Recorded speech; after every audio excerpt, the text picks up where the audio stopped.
अभी मजा आएगा ना भिड़ो। Hey guys, welcome back to poke math.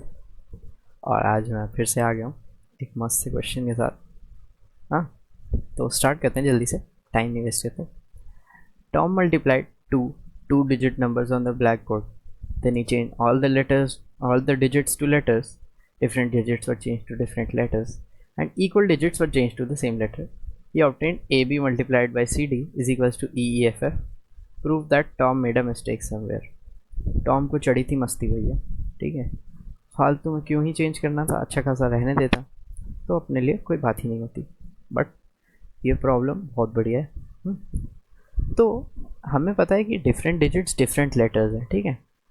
तो मैं ट्राई करता हूँ, कोई भी दो रैंडम नंबर ले लेते हैं। लेट्स से 21 टाइम्स क्या ले 34 ले लेते हैं। मल्टीप्लाई करके भी देख लेता हूँ मैं। 34 21 34 6 8 4 7 1 4। पहली बात तो ये 4 डिजिट ही नहीं आया। खैर मल्टीप्लाई करके तो कुछ फ़ायदा होना नहीं है, वैसे भी प्रूव करना है तो हम ये नहीं करते, ठीक है। प्रूव करने में हम सोचते हैं कि ऐसी क्या चीज़ है जो सिर्फ इतनी गिवन इन्फॉर्मेशन में गड़बड़ आ रही है, क्योंकि अभी हमें दिखाना है ना कि इसने मिस्टेक की है। तो ठीक है, पहली बात तो कई बार 4 डिजिट ही नंबर नहीं आता, बट आ रहा है, ठीक है। अब मैं इसका एक मस्त चीज़ दिखाना चाह रहा हूँ। यहाँ पे अगर इस नंबर को ध्यान से देखें जो हमें मिल रहा है मल्टीप्लाई का, ई एफ एफ, इसमें कुछ खास है?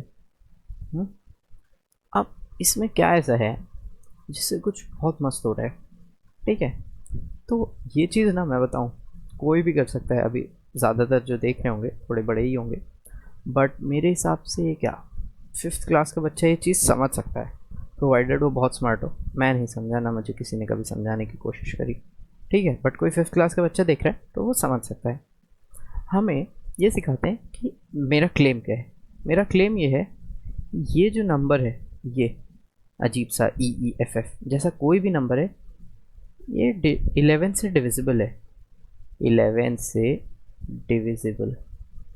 अब भैया लोग सोच रहे होंगे कि ये क्या जादू कर रहा है, ना डिजिट दिख रही है ना कुछ दिख रहा है, ये पता नहीं क्या EEFF को बोल दे रहा है कि 11 से डिविजिबल है, ठीक है। तो इसका रीज़न है, तो 11 का जो अजीब सा डिविजिबिलिटी रूल पढ़ा था हमने, वो क्या था कि जब भी हम लेट्स से कोई नंबर क्या है, हाँ लेट्स से मैं एक नंबर लेता हूँ 1331, मुझे पता है ये 11 से डिविजिबल है।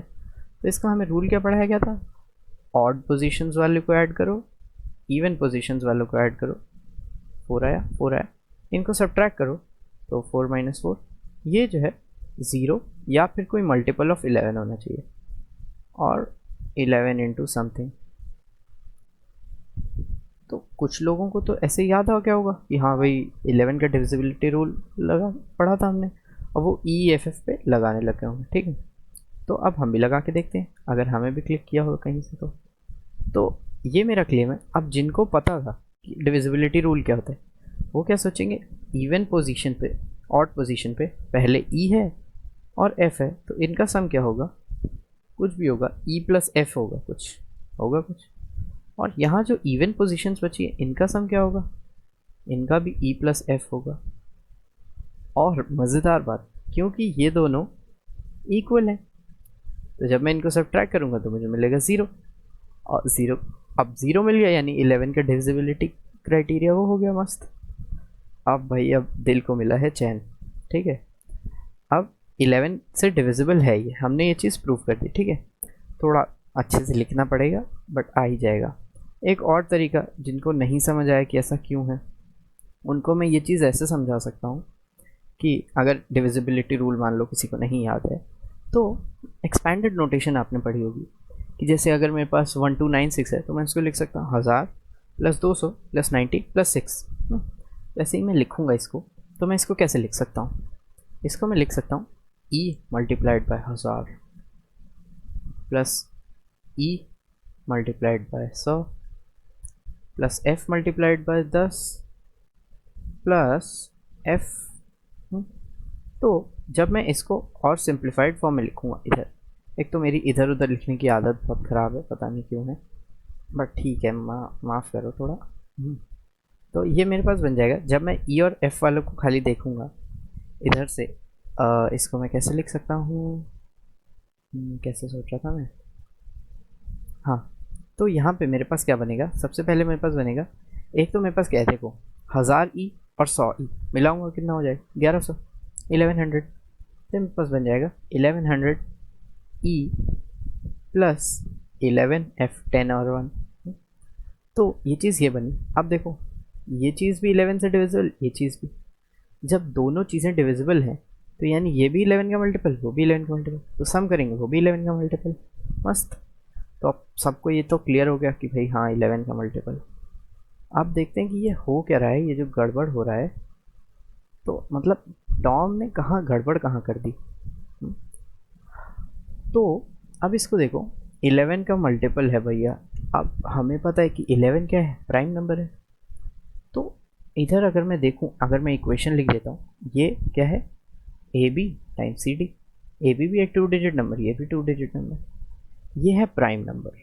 ठीक है, ये जो नंबर है ये प्राइम है और 11 से डिविजिबल है। तो इधर भी कहीं ना कहीं 11 तो होना चाहिए ना, जो दो मल्टीप्लाई हो रहे हैं। अब ये तो है नहीं कि भाई 6 इधर से आ गया 5 इधर से आ गया मल्टीप्लाई होकर 11 बन गया। 11 प्राइम है, उसको हम छोटे टुकड़ों में नहीं तोड़ सकते। ठीक है, तो इन दोनों में से ए बी या सी डी में से कोई ना कोई 11 का मल्टीपल होना चाहिए। ये चीज़ तो अभी तक क्लियर हो गई होगी, क्योंकि अगर मैं देखूं, लेट से प्राइम नंबर है कोई भी, क्या प्राइम नंबर लूँ, लेट से 30 लेता हूँ। 30 को मैं बहुत तरीके से लिख सकता हूँ। मैं आगे दिखा रहा हूँ, इसको मैं ये दिखा रहा हूँ 5 के मल्टीपल है 30। ठीक है, तो लेट से इसको मैं लिख सकता हूँ 5 टाइम्स 6 लिख सकता हूँ। एक चीज़ 5 से डिविजिबल है, मैं इसको 1 टाइम्स 30 लिख सकता हूँ, ये चीज़ 5 से डिविजिबल है। ठीक है, मैं इसको 2 टाइम्स 15 लिख सकता हूँ, ये चीज़ 5 से डिविजिबल है। तो जब भी हम प्राइम की बात करते हैं, प्राइम सेल की तरह होते हैं। जैसे सेल हमारी बॉडी के बिल्डिंग ब्लॉक्स होते हैं, प्राइम्स जो होते हैं नंबर के बिल्डिंग ब्लॉक्स होते हैं। बहुत सारे अलग अलग मिलके अलग अलग नंबर बनाते हैं और यूनिकली बनाते हैं। ठीक है, तो क्योंकि 11 प्राइम है, वो कहीं ना कहीं तो होगा भाई, कहीं ना कहीं तो छुपा बैठा है वो। अब बस गेम ओवर। 11 की टेबल देखो, बचपन में भी सबसे आसान क्यों होती थी याद करने के लिए, क्योंकि 11 की टेबल होती ही आसान थी। 11 22 33 44 55 66 77 88 99 110। ये अच्छा नहीं लगता था, इसमें 3 डिजिट आ जाती थी, बट ठीक है याद रहता था। तो अब देखो, क्या ए बी इसके जैसा हो सकता है ना भाई, ए बी की तो दोनों डिजिट गड़बड़ है, तो वहाँ तो मौका ही नहीं है, तुम्हारे पास 11 हो ही नहीं सकता। सी डी हो सकता है, नहीं, सी डी भी नहीं हो सकता, रखेगा कहाँ, सेम डिजिट होती है। 11 का अगर मल्टीपल होता सी डी तो वो सी सी फॉर्म का होता है या डी डी फॉर्म का होता है, बट ना, नहीं है। तो 11 इधर है मल्टीपल में, ये प्राइम है, इधर है, इसके पास है, इनमें से किसी के पास नहीं है, हो ही नहीं सकता। अब देखो कई लोगों को लगेगा यार इसने तो कर दिया, हमें कैसे ये चीज़ कभी दिमाग में आती। भाई देखो मेरे को भी नहीं आती थी, मेहनत करी तो अब आने लगी अपने आप ही। अब तो ये ऐसा लगता है ऐसी प्रॉब्लम देख के, ओह क्यूट प्रॉब्लम, इसमें खाली मज़े करने के लिए करते हैं। तो धीरे धीरे प्रैक्टिस के साथ आ ही जाता है सर, और नहीं आएगा तो आ ही जाएगा ना कभी। कौन सा कुछ चला जा रहा है, नहीं भी आ रहा तो चिल है। हाँ, तो आज के लिए इतना ही। पता नहीं है मेरी मिटाने की आदत बहुत गंदी है, सब कुछ मिटाने की। हाँ, ओके, तो आज के लिए इतना ही। प्रॉब्लम पसंद आई हो तो कमेंट करना, लाइक करना, शेयर करना, सब्सक्राइब करना, और वही सब पता तो है ही, हर बार बोलूँगा। ठीक है, ओके, टाटा बाय बाय, अगली बार मिलेंगे।